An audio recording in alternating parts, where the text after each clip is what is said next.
If you had never seen the movie It's a Wonderful Life, and you had only read a synopsis of the plot, it would probably seem like an unlikely candidate for a beloved holiday classic. In fact, it might strike you as one of the most disturbing films of all time because it is, fundamentally, a movie about suicide.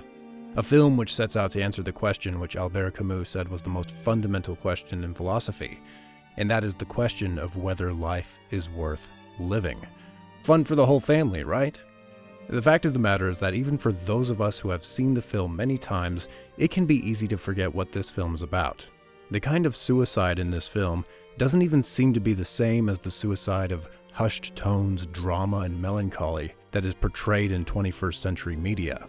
And maybe that's how director Frank Capra could get away with making a Christmas suicide movie in the first place. While the film literally begins by saying there's a guy in trouble and he wants to throw his life away, it's all steeped in upbeat titles, cutesy music, and this strange representation of heaven where angels are essentially stars and galaxies, and they talk about Earth's problems like it's another Monday at the office. Trouble? Looks like we'll have to send someone down. A lot of people asking for help for a man named George Bailey. George Bailey? It might seem calloused, and maybe it is, but it's an interesting way to try and place the seriousness of one man's problem within the vastness of a universe fashioned by the infinite, where the problems of individual people can be seen as both very big and very small.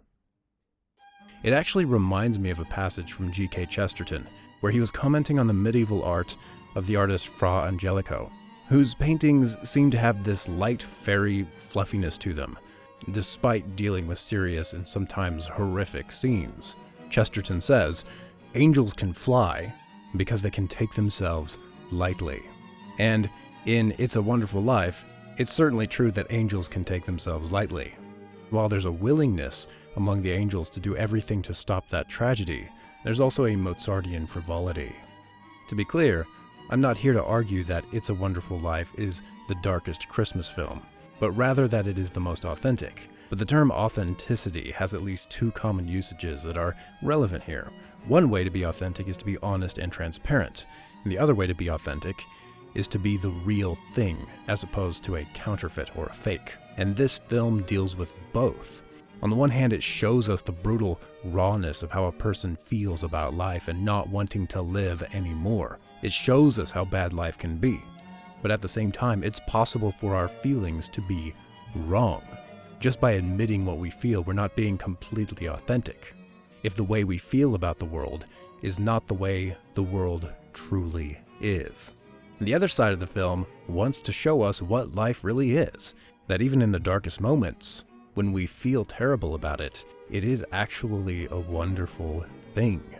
Part of the reason it is so easy to forget the darkness of both the beginning of the film and the climax of the film is because we are very quickly plunged into George Bailey's life from childhood to adulthood.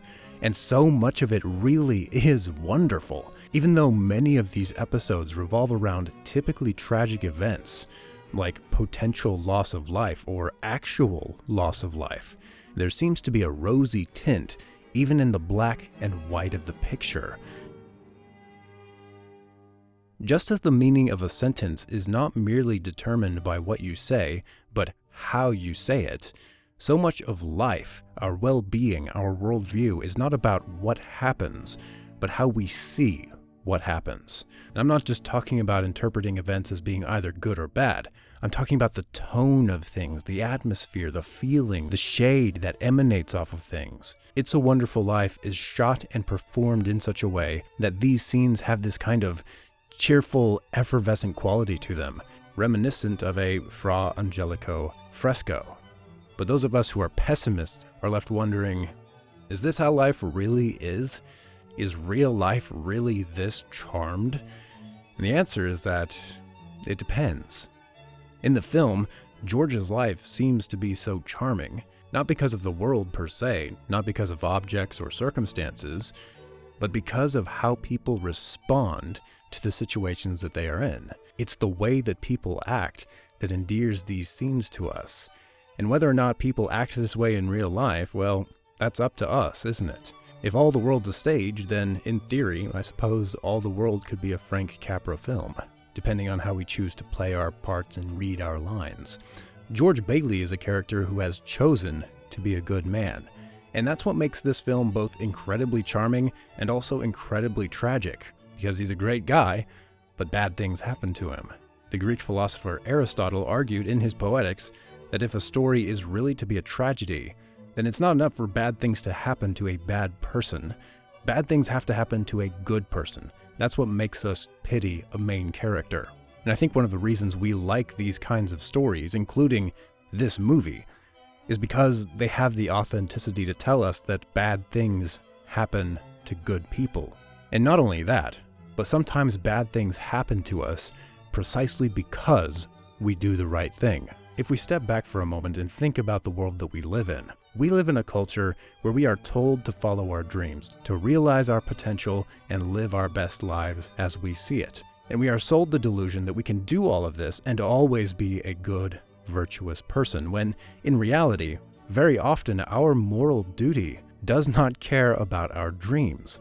Frank Capra was living in this same dream-drunk Hollywood world as much as we are. But here, he subverts that follow-your-dream culture by arguing that sometimes, in order to do the simple, right thing, we have to give up on what we want.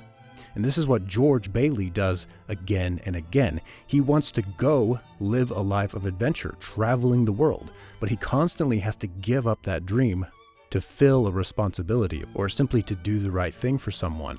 And not necessarily because he wants to, but because he feels like it is the right thing to do. And the result is that George Bailey never leaves the town he was born in, which is something that seems completely unfathomable to us. The German philosopher Immanuel Kant famously distinguished between three kinds of motivations that drive us to do the things we do: duty, immediate inclination, or being impelled to do so by another inclination. In other words, you might do something simply because you believe it to be the right thing to do. You might act on duty, and for no other reason. Or you might do something because you enjoy it. For example, Kant says, there are some people so attuned to compassion that, even without another motivating ground of vanity or self-interest, they find an inner gratification in spreading joy around them, and can relish the contentment of others, insofar as it is their work. Thirdly, if you are impelled to do something by another inclination, Kant means that you might do something because you hope to gain some other end by doing it. For example, a business owner might act ethically, not because he enjoys it or because he thinks it's right, but because he wants a good reputation. He wants customers to come into his store and trust him, and he hopes to benefit by that. Now, when it comes to George Bailey, he isn't like the last two. We're told from the very first scene that George literally never thinks about himself. He may sometimes help people because he enjoys it, but he's often in a situation of not enjoying it. He acts from a sense of duty. He does the right thing, even though he doesn't really want to do it. He would rather do something else. And according to Kant, this means that George's actions have the greatest possible moral worth. But at the same time, in the film, George is a deeply conflicted man. And in fact, it's this conflict that makes the phone scene at Mary's house such a fascinating and complex scene, emotionally and psychologically. George just kind of ends up there because he wanders haphazardly over to Mary's house after his mom, of all people, tells him to go over and visit her. And even once he's there, there's a sense that he doesn't know why he's there or why he's doing what he's doing. The reason George is in this confused state is because in the previous sequence, George's brother Harry had just returned home, and George had thought that this meant Harry would take over George's responsibilities in town, and that George would finally get to leave town and go on his adventures. But in a twist of fate, George is surprised to discover that his brother has actually gotten married and was expected to take a job elsewhere, meaning George wouldn't get to leave Bedford Falls after all. And I have to say that Jimmy Stewart may have given better performances in other films, but this moment where he realizes what's happening, and he realizes he's going to have to stay in Bedford Falls, and the camera tracks him as he puts on a friendly mask again, it's a moment that just feels like a razor-sharp cut that you don't feel till afterward. There's a lot of depth here, and I think, much like the paintings of Fra Angelico, this film doesn't get enough credit for its understated subtext. When George wanders over to Mary's house, and he's obviously soured on marriage, and when Mary puts on the record playing Buffalo Gals, it's obviously a callback to when they sang that song together 4 years ago. And it's a sweet gesture on Mary's part to try and conjure up that chemistry again. And so it has that feeling of being this kind of corny Frank Capra movie that we're all really familiar with. But at the same time, we have to remember that this song harkens back to the night that George's father had a stroke and passed away. A traumatic event in and of itself, but it also saddled George with responsibility for the building and loan company, which kept him in Bedford Falls, while, it should be noted, Mary got to go away and go to college. It's no wonder then that in this setting he says that he doesn't want to get married. And we know that's true, but still the question remains, why is George there? Obviously, he is conflicted about something, and he isn't able to be transparent even with himself about what he wants. What is it that resolves these conflicted feelings? I think it's a sense of duty. Yeah, it might be silly to call this moment an example of Kantian duty, or maybe duty is a more beautiful thing than we realize. While you could argue that this moment is simply the triumph of love over selfish adventure, I think it's the sense of duty that George now feels to stay in Bedford Falls that opens the floodgate of love in the first place. Without this sense of duty, George would have just left Bedford Falls saying, screw everyone else, and his desire to travel the world would have betrayed his desire to get married to the woman whom he now realizes he really loves and has liked for a long time. But up till this moment, this desire to do big things was placed in the foreground of his vision, and it had blinded him to what was right in front of him. It plunged him into denial like a kind of Soviet ideology which reasoned, if it is true that I want to travel, it must also be true that I don't want to get married to someone in this town. It's duty that allows him to understand that he wants both, and thus allowing him to be authentic and transparent with himself regarding what he really wants, and to realize a greater potential, namely that maybe he can have both marriage and adventure. As the two prepare to go on their honeymoon, it seems that George will get to partially realize his dream of travel, and it's going to be even better than if he were alone. But of course, tragedy strikes again. There's a run on the bank, and George gives up his own cash in order to, on the one hand, help people to have the cash they need, but more importantly, to make sure people don't go and sell their shares in the building and loan to Mr. Potter, giving him exclusive power in the town. It's these kinds of sacrifices, done by ordinary people, that keep the powerful and wealthy from exploiting the weak.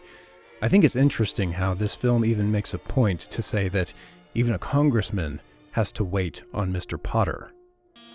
Congressman Blatz is here to see you, sir. I'll tell the congressman to wait. Go on. Potter is even more powerful than politicians. Political solutions rarely help ordinary people. They simply transfer power among elites, a subject which Capra addressed elsewhere. As for this film, George Bailey knows that it's people like him who have to stand up against the exploitation of the poor by men like Potter.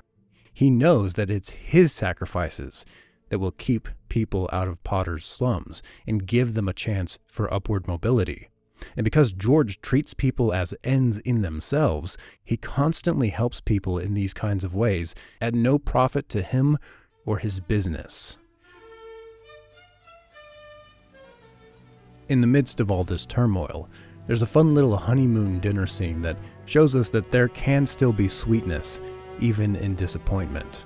But despite how charming this scene is, it's here that we see cracks start to form in George's new life, as old doubts and desires slowly trickle in. I know what I'm going to do tomorrow, and the next day, and next year, and the year after that. I'm shaking the dust of this crummy little town off my feet, and I'm going to see the world. And then I'm going to build things. I'm going to build airfields. I'm going to build skyscrapers 100 stories high. I'm going to build a bridge 1 mile long When George and Mary open Bailey Park, a place that allows poorer families to live better lives because George is not profiting on it, George sees an old school friend who has done much better in life become more wealthy because of a deal that George passed on in order to keep his dream alive. And he kicks the door of his own car in frustration. Even all of this has not made him happy. He is still envious, he still wants more, and this film has the authenticity to tell us that simply doing the right thing, simply helping others because it is right, doesn't necessarily give us a sense of fulfillment. It doesn't always feel satisfying to help people. Despite what many people would consider incredible sacrifices on his part, George is not an angel by any means. While there's a sense in which he consistently does the right thing, there's also a growing sense of bitterness inside him, and eventually he does break. As worse and worse misfortunes befall him, he only gets more and more bitter.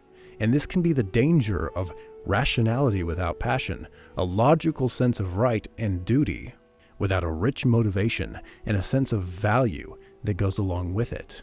It can be dangerous to do the right thing without wanting to do it. It is better than doing the wrong thing, but if you don't have the right feelings that go along with it, the right values, then you're building on a foundation of sand. You have to have both. Not only might you be incredibly dissatisfied with your life, but you also may find that in some respects you're not all that different from the bad guy.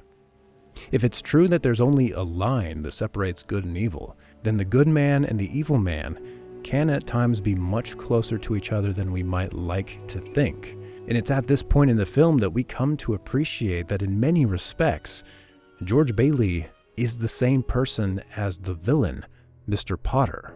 When you think about it, they both hate the town for starters, but neither of them can leave it. Mr. Potter's wheelchair is a poignant anti-symbol to George's own immobility. George is just as restricted in his movement as Potter is. But the most important similarity between the two is that Potter is a very wealthy man who is still bitter just because of what he can't have, and George is the same way. At the end of the film, it's said that George is the richest man in town, and that's solely because of the friends he has right now who help him. As Clarence's note in Tom Sawyer reminds him at the end of the film, no man is a failure who has friends. George's friends and his family are his wealth. And yet, like Potter, he is miserable because of what he doesn't have. They are equally bitter men. You once called me a warped, frustrated old man. What are you but a warped, frustrated young man? Miserable little clerk crawling in here on your hands and knees and begging for help. For my friends who are into symbolism, you may have noticed the juxtaposition of George Bailey with Abraham Lincoln and Mr. Potter with Napoleon Bonaparte.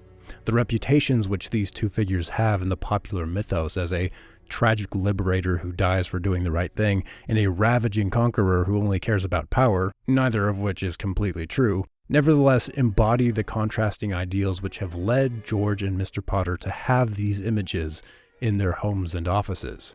Yet despite their contrast, in many respects, Lincoln and Bonaparte were not all that different. Right or wrong, both were conquerors for their own reasons. Both used power to violate the rights instantiated in their legal systems, or otherwise change legal codes. Both figures were pitiable and, in a sense, not pitiable. And the film strikes an equal balance between pitying George while not excusing him, just as it doesn't excuse Potter, despite striking both men with some form of misfortune. Bad thing after bad thing happens to George, some of which, like the confrontation with the angry husband, are simply his own fault. But even the things that aren't his fault don't excuse his actions. When he blows up at his family, he's still embroiled in this weird, pitiable contradiction where, on the one hand, he doesn't want to ruin Christmas by telling his family that their lives have just been ruined, yet he is also completely wretched to them in other ways, going so far as to question why he had to have so many kids. George, what's wrong? Wrong, everything's wrong. You call this a happy family. Why do we have to have all these kids? Dad, how do you spell frankincense? I don't know. I asked your mother. which is absolutely terrible. We know that George is a victim of Mr. Potter's villainy, but just because he is a victim, he's not excused for the bad he does. And the same is true even for the choice to try and kill himself, which at first might seem to have a moral motivation. We are told about his life insurance policy and that he's worth more dead than alive, implying that if he jumps off a bridge and makes it look like he drowns, then that policy can support his family. He seems to give in to this delusional contradiction that the best thing he can do for his family is die. But the performance that Stewart gives certainly emits a sense that there might be some selfishness in that decision, and that the life insurance policy is just a rationalization for the wrong he is about to attempt, out of bitterness and self-pity.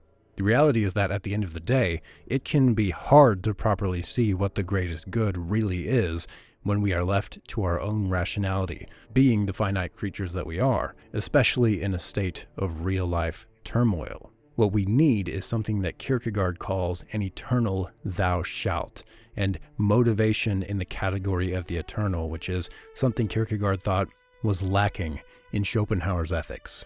Even if George Bailey's suicide seems to be a utilitarian sacrifice for the greater good, it's the law of heaven that recalibrates our values and says otherwise. Well, it's against the law to commit suicide around here. Yeah, it's against the law where I come from, too. Where do you come from? Heaven? Clarence comes in to save George, but not by holding him back, and not just by preaching to him, but by appealing to George's better nature and his sense of duty, and demonstrating that sometimes the best thing you can do for others is to let them help you. Personally, I find a kind of authenticity in the way this film treats George. It doesn't comfort him by saying that things will get better, although that is true. Things can get better, and they will get better in this film. But instead of relying on this, Clarence first of all lays the obligation of the eternal thou shalt on George, and reinforces the fact that George's life is in fact already good. He needs to have his ability to perceive changed. It's not that George should expect his circumstances to change, but that he needs to see how wonderful his life already is. Even though this story does ultimately have a happy ending, it doesn't whitewash the journey through hell that must be taken in order to get to heaven in this divine comedy. Because thankfully this is a comedy and not a tragedy. But still, George has to get to that point where he can say that it's a wonderful thing that he's going to jail. Well, hello, Mr. Bank Examiner. How are you? Mr. Bailey, there's a deficit. I know, $8,000. George, I've got a little paper. I'll bet it's a warrant for my arrest. Isn't it wonderful? I'm going to jail. Merry Christmas. Reporters. Oh, where's Mary? Mary! Oh, look at this wonderful old drafty house. Mary! I'd said before that so much of life is about the shade we give it. And this has a lot to do with the context in which we see things. Maybe you had a baseball coach like I did who was kind of like an old grandpa who would joke about busting our kneecaps to make us forget about how sore we were or to forget whatever grueling agony we were enduring that day. It's common sense that greater pains make us forget lesser ones. And parents for all time will challenge their kids to think about people less fortunate than them in order to be thankful for what they have. It could always be worse than it is. And this film does generally make that argument. Except it doesn't so much say that your life could be worse, but rather the world could be worse without you. Strange, isn't it? Each man's life touches so many other lives. And when he isn't around, he leaves an awful hole, doesn't he? And this kind of highlights the importance of feeling significant. And it doesn't matter how many good things are showered on us, how much pleasure overwhelms us, if we don't feel like our lives make a meaningful difference in the world. By being forced to live in a world where he was never born, George is able to experience a life where he doesn't have the bonds he formed, where his family, friends, and wife don't recognize him, and he can feel how terrible life would be without them. And I think the point of this sequence partly is for George to see that if he had left all of these things behind and gone on adventures, it would have been the same way. He wouldn't have any of these relationships. It would be as if he had never been born. And so it's showing him how enriching it is to his life that he stayed in Bedford Falls, and how that is probably even better than traveling the world.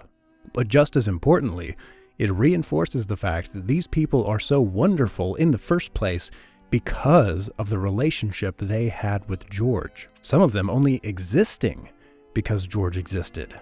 Thus, the film locates the significance and wonderfulness of your life in your ability to do seemingly small, overlooked things that change the lives of other people, as George's father had tried to tell him in the beginning.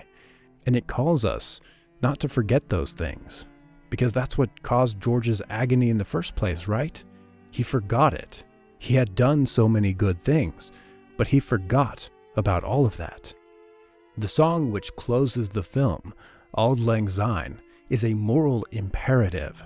The answer to its opening question, should old acquaintance be forgot, is a resounding no. You should not forget your old acquaintances. You should not forget what you have done for them and what they have done for you.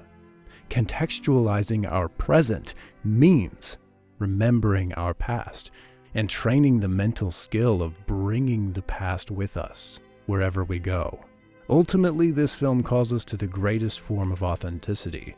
Not just a transparent honesty, but to presence, to be here, to accept life and live it, but also to extend yourself where you are and touch as many lives as possible, to form bonds, friendships, and families.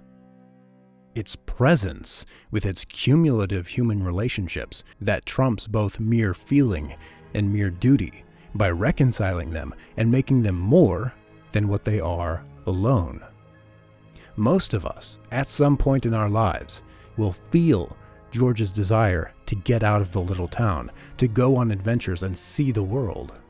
We too would be frustrated if we were stuck in this little town that we never got to leave. And frankly, it can be scary to stay or go back to these small places because we feel like we won't have success, or maybe because we'll be bored or we'll miss out on something. Maybe even we're afraid that we just won't be seen. But the truth is that we can't be seen anywhere else than in the small places. We must either have small towns or small cliques in big cities. And if we do leave our small places, our towns, our cities, I think the story of our adventure needs to have the same title as the title of The Hobbit, which is There and Back Again. So much of our lives comes down to going, and never returning. But hopefully, at least for the Christmas season, there will be a time for going back to where you came from. Christmas is fundamentally about presence. It's about Bethlehem, the small town. It's about birth and the blessing of life, and the life and the death that will bind persons together forever. Simple, strong, unseen bonds. And that is why I think It's a Wonderful Life is the most authentic Christmas film, the truest to the way the world is, and the spirit of the birth of Christ.